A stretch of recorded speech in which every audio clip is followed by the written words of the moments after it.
ದಿನಾಲು ಹೇಳ್ತಕ್ಕಂಥದ್ದು ಇದು ನಮ್ಮ ಧರ್ಮದ ಪದ್ಧತಿ.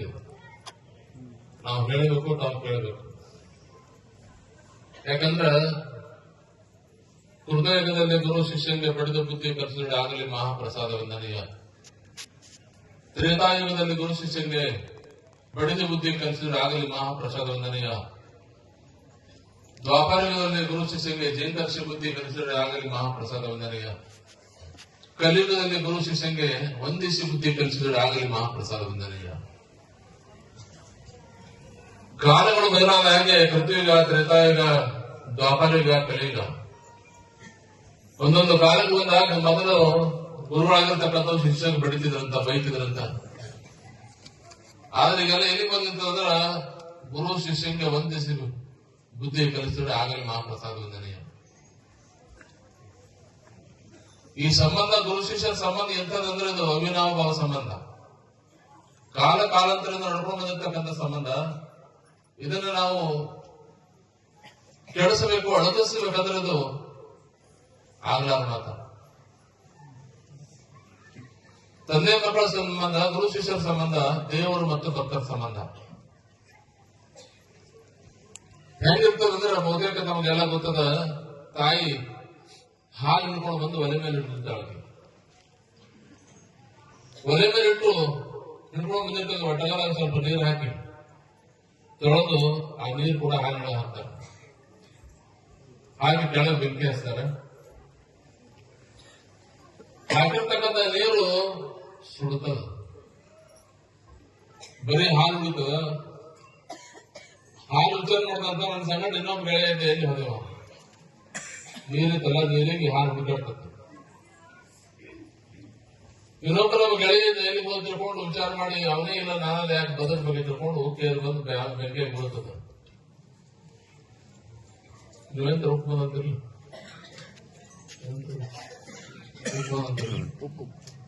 ಉಪ್ಪು ಬಂದು ಅಂತ ಹೇಳಿ ಓಡಿ ಏನ್ ಮಾಡ್ತೇನೆ, ಕೊಡದಾನ ಇಷ್ಟು ನೀರ್ಕೊಂಡು ಮತ್ತೆ ನೀರಾದ್ರೆ ಹಾಕ್ತಾನೆ.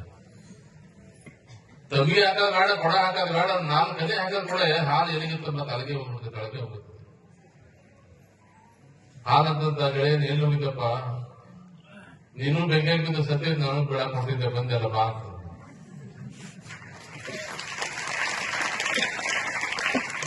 ಹಂಗೆ ಗುರು ಶಿಷ್ಯರ ಸಂಬಂಧ ಎಂಥದಂದ್ರೆ ಅವಿನಾಭಾವ ಸಂಬಂಧ. ಗುರು ಬೇಕಾ ತಂಗಿ, ಗುರು ಬೇಕಾ ಶಿರದವಳು, ಕರ ಬಿಟ್ಟು ಗಿರಿಜಾದವನ್ನ ಮಾಡ್ತಾವ. ಈ ಮಾತು ಯಾಕೆ ಹೇಳಕ್ಕಿತ್ತಿದ್ರ ದೀಕ್ಷಾ ಕಾರ್ಯಕ್ರಮದ ಎಲ್ಲರೂ ಕೂಡ ದೀಕ್ಷೆ ಪಡೆಯಬೇಕಾದಾಗ ಹಸ್ತಮಸ್ತಕ ಸಂಯೋಗದಿಂದ ಪ್ರಣವ ಪಂಚಾಕ್ಷರ ಮಹಾಮಂತ್ರವನ್ನು ಜಪವನ್ನು ಮಾಡಿದಾಗ, ಲಿಂಗ ಕಟ್ಟಿದಾಗ ಮನುಷ್ಯ ಮಾದೇವರಾಗ್ತಾನೆ, ಜೀವ ಶಿವನಾಗ್ತಾನೆ. ನೀವೇನು ಲಿಂಗ ಕಟ್ಕೊಂತೀರಿ, ಕಟ್ಕೊಂಡ ಮೇಲೆ ನಿಜವಾಗಿರ್ತಕ್ಕಂಥ ಆಯುಷ್ಯ ಪ್ರಾರಂಭ ಆಗ್ತದೆ. ಹಿಂದಿಂದೆಲ್ಲ ಆಯುಷ್ಯ ಎಲ್ಲ ವೇಸ್ಟ್ ಅದು. ಅದಕ್ಕೆ ತಾವೆಲ್ಲರೂ ಕೂಡ ನಾಳೆ ನಡೀತಕ್ಕಂಥ ದೀಕ್ಷಾ ಮತ್ತು ಅಯ್ಯಾಚಾರ ಯಾರು ತಗೊಂಡು ಕೊಟ್ಟು ಶಿಕ್ಷೆ ರೀ ಒಳಗ್ ಹಾಕೋರಿ. ಯಾರು ದೀಕ್ಷಾ ತಗೊಂಡಿಲ್ಲ ದೀಕ್ಷಾ ತಗೊಂಡ್ರು. ಯಾಕಂದ್ರ ನಾವು ಯಾರಿಗೂ ಕೂಡ ಜಾತಿ ಮಾಡಿಲ್ಲ. ಮಾನವ ಜಾತಿ ಒಂದೇ.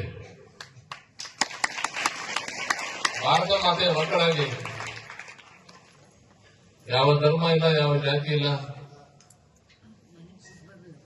ಎಲ್ಲರೂ ಒಂದೇ ಅಂತಕ್ಕಂಥ ಭಾವನೆ ಮೇಲೆ ಬಂದಾಗ ಮನುಷ್ಯನಿಗೆ ಜಗತ್ತು ವಿಶಾಲವಾಗಿ ಕಾಣುತ್ತದೆ. ಧರ್ಮ ಜಾತಿ ಇವತ್ತೇನ್ ಮಾಡ್ಲಕತ್ತಾವ ಅಂದ್ರ ಮನುಷ್ಯರ ಮನಸ್ಸನ್ನು ಕೆಡ್ಸಲಿಕತ್ತಾವ, ಮನಸ್ಸು ಹೊಡಿಲಿಕತ್ತಾವ. ಒಬ್ಬ ಟೇಲರ್, ಬಟ್ಟೆ ಬರೀತಕ್ಕಂಥ ಟೇಲರ್ ಕತ್ತರಿಂದ ಬಟ್ಟೆ ಕತ್ತರಿಸಿದ, ಕತ್ತರಿ ಕೆಳಗೆ ಹೋಗಿದ್ದ. ಸಣ್ಣ ಸೂಜಿಯಿಂದ ಸೂಜಿ ತಗೊಂಡು ಹೊಲಿತಿದ್ದ, ಅದನ್ನ ತಗೊಂಡು ತೆಲಗ ತಪ್ಪಿಗೆ ಚುಚ್ಚುತ್ತಿದ್ದ. ಅವನ ಮಗ ಕೇಳ್ತಾನೆ, ಏನಪ್ಪ ನೀನು ಕಿಮ್ಮತ್ತಿನ ಕತ್ತರಿ ಕೆಳಗೆ ಕೊಡ್ತಿದ್ದೆ, 5 ರೂಪಾಯಿ ಸೂಜಿ ತಗೊಂಡು ತೆಲೆಗೆ ಇಟ್ಕೋತಾರೆ ಯಾಕಂದ. ಮಗನ ಕತ್ರಿ ಇದು ಜಾತಿ ಇದ್ದಂಗಿದೆ, ಎಲ್ಲ ಕತ್ತರಿಸುವಂತ ಹೋಗುತ್ತಿದ್ದ.